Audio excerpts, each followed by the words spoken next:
Hey everybody, this is Grace. In this video I'm going to talk about, basically it's the kind of thing when the way other people see you, the assumptions they make, the stereotyping they do, you know, along this line. And I was just looking glass self. I've looked online, and some of the ways they describe it just aren't right. But anyway, I'll give an example of it.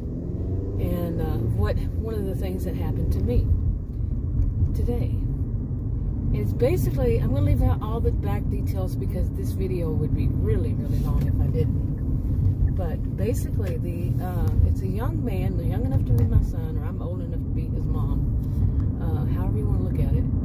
But I spoke to him on the phone the second time. I've never met him in person, don't know him in person at all.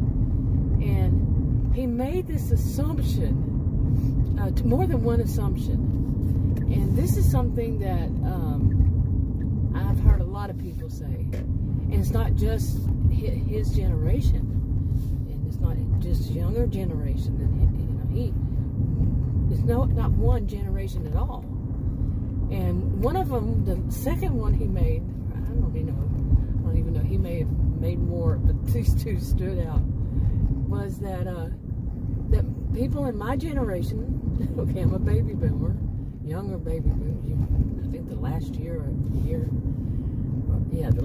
of baby boomers, you know, anyway, I don't want to go into detail because you look up stuff online, it's going to say something different. But anyway, I'm a sociologist, master's degree in sociologist, and I taught at College University.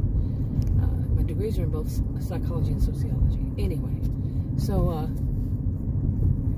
he said that, you know, he was talking, he said, well, your generation, they really, you know, he basically, I'm gonna paraphrase, that we don't understand the internet. Now, I have heard this before. We don't understand the internet, we don't understand the computers. People, I want to say this, of any age, who do you think invented this stuff? What generation do you think was the first really that you'd call anything on anything you would first call, first, way back then, the internet? Baby boomers, and those older, there's a history, there's a long history, I had to study it, but yeah, it wasn't just created yesterday, or within these, you know, it was, let's say 40 or so, give or take, years ago that people were actually, I go back to, myself, to 1982. That's when I had my first computer. And I made sure I let him know. Not right then. I worked it in the conversation. He wasn't even born then. So. But he was stubborn in his need to say that my generation, you know, we really, you know, so much. Now, a lot of people in my generation, they didn't. We were called, it was a dirty 4-letter word. And those of us who had computers, it was G-E-E-K, geek. Yeah. We called them non-modems.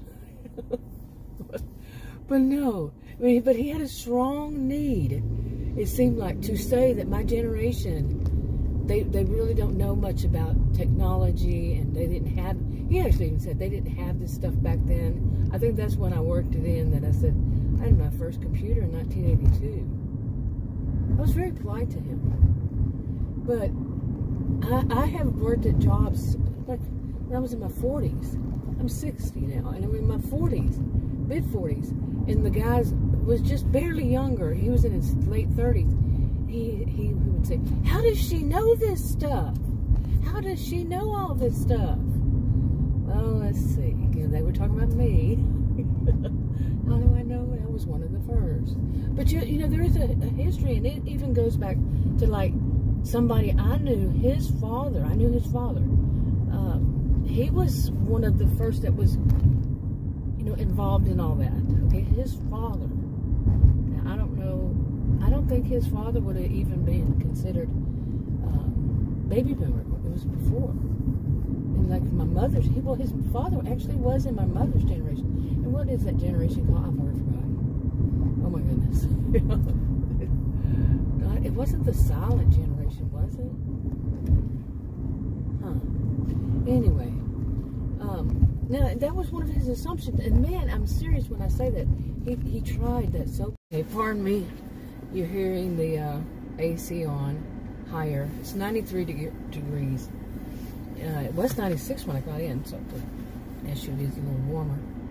It was, but yeah, it's our summer here. But anyways, where was I? So he really wanted to work that. I mean, and I understand that there are even people in my generation, they believe that they have to get their, you know, they'll say, well, I have to get, you know, the people who actually know these things, or that some way, somehow they're saying that they have to get their kids, you know, they're my age, their children or their grandchildren to tell them how to work these things, because there are, you know, and they will say it in some way that is just really new. No, it's not. And this guy kept saying, well, you know, there's this new stuff. I said, there is always going to be new stuff. There always has been new stuff. And at some point, some people, they give up. They don't want to have to learn everything new because it's like a passing thing. Okay, I'm going to let that student driver try to figure out how to do what they're doing. Yeah. Anyway, it's such a passing, speaking of passing, they're backed up enough that I can pass them. But a passing thing, you know, seriously. I remember when back whenever cell phones were relatively new. My dad had one. He was one of the first people to have one of the first, you know, group really, because he was on kidney dialysis and he had to drive himself, and he needed one for emergency. And I don't know if, I think that maybe they were only for emergency at very first, maybe. I could be lying. It was a long, long time ago. But I've had mine for over 20 years. I don't know how many years. Same one, same number, all that. And there's people nowadays trying to tell me about cell phones. And I'm like, okay. You know, I mean, it doesn't take a genius to figure them out, really.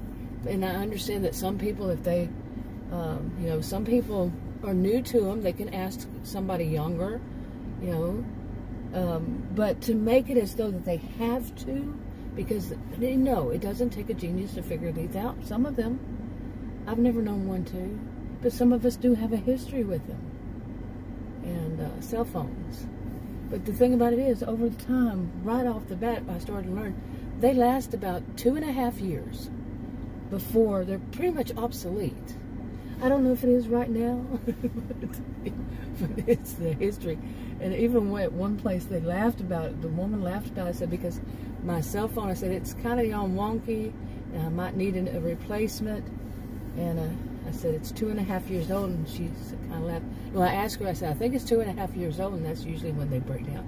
She worked for the place, and I said, how long have I had it? And she said, today is 2.5 years. Oh no, I kid you not, I kid you not.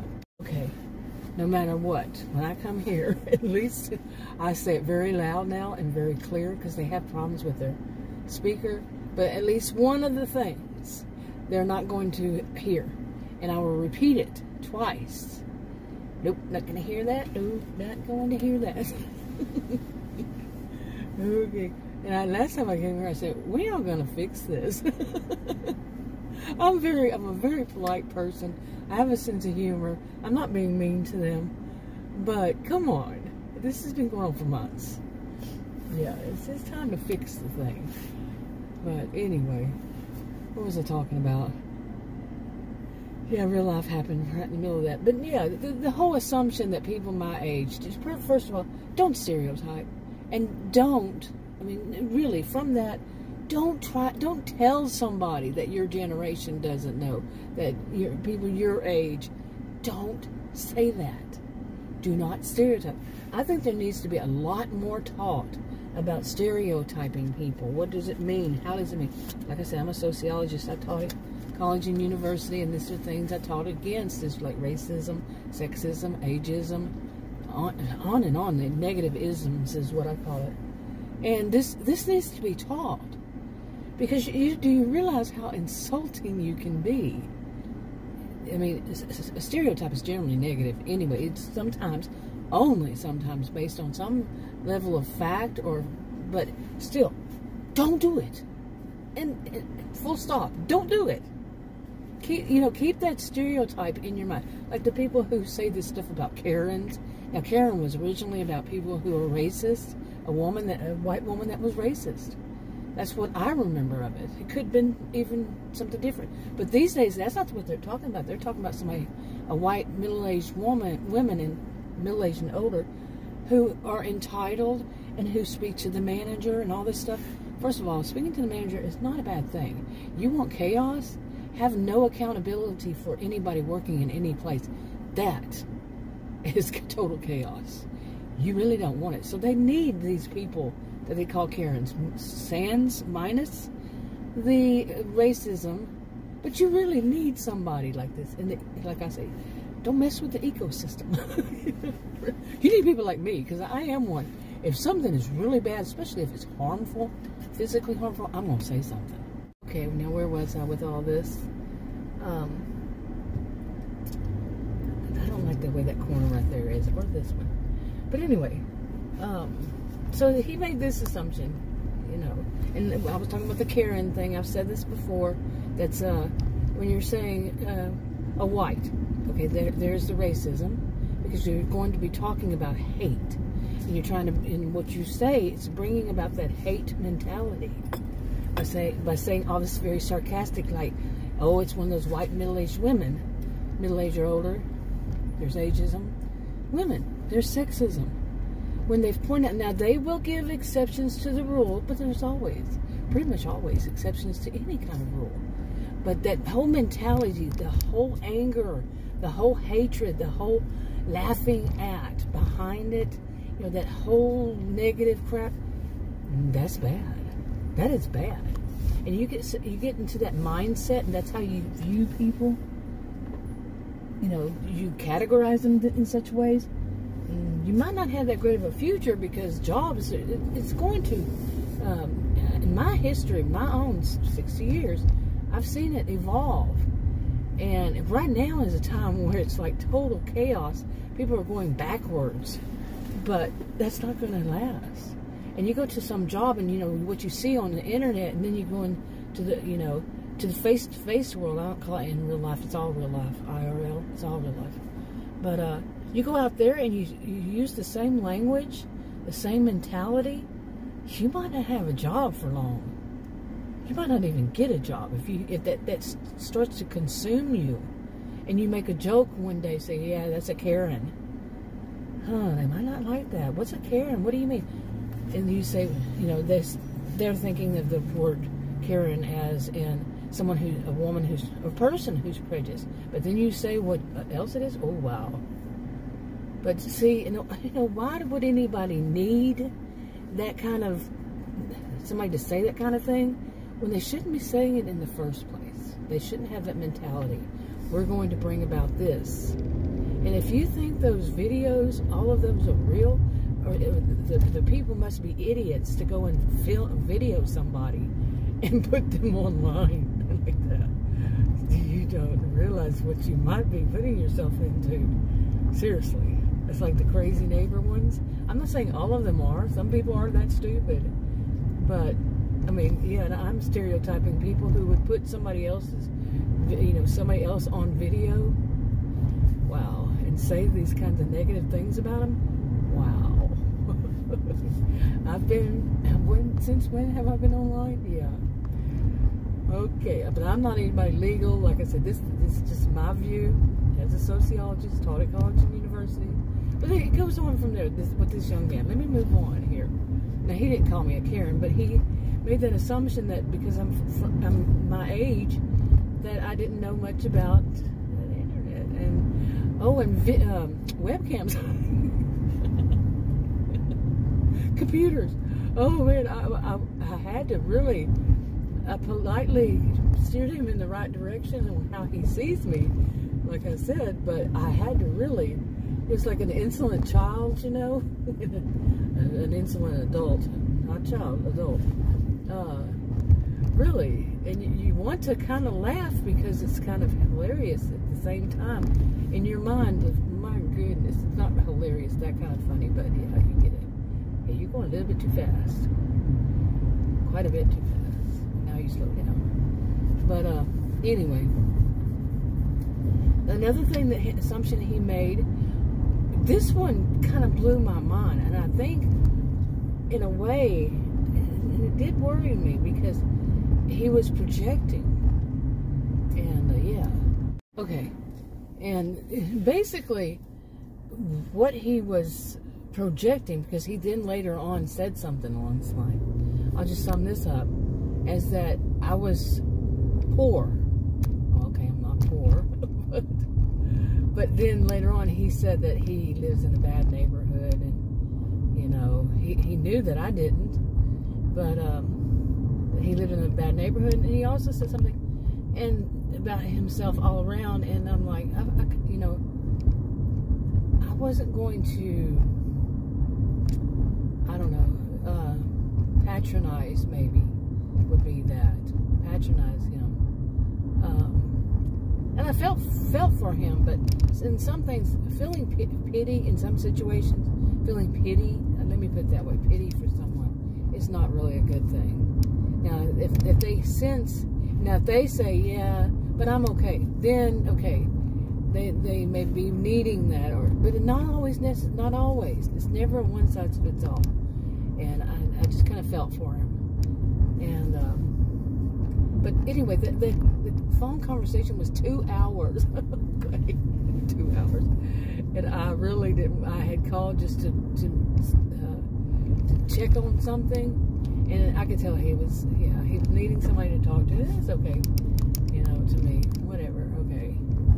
And sometimes we see that in our world, you know, somebody just needs somebody to talk to. Even a total stranger, you know, you don't even know them. But, of course, you know, there's so many but ifs, and then maybes and all that.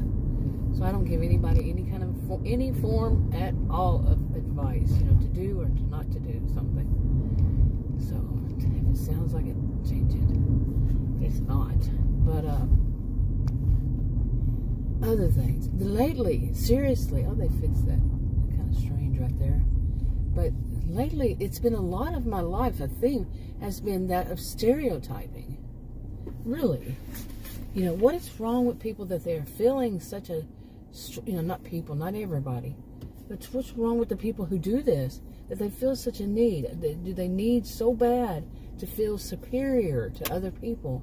So they're doing something that is actually showing they're inferior.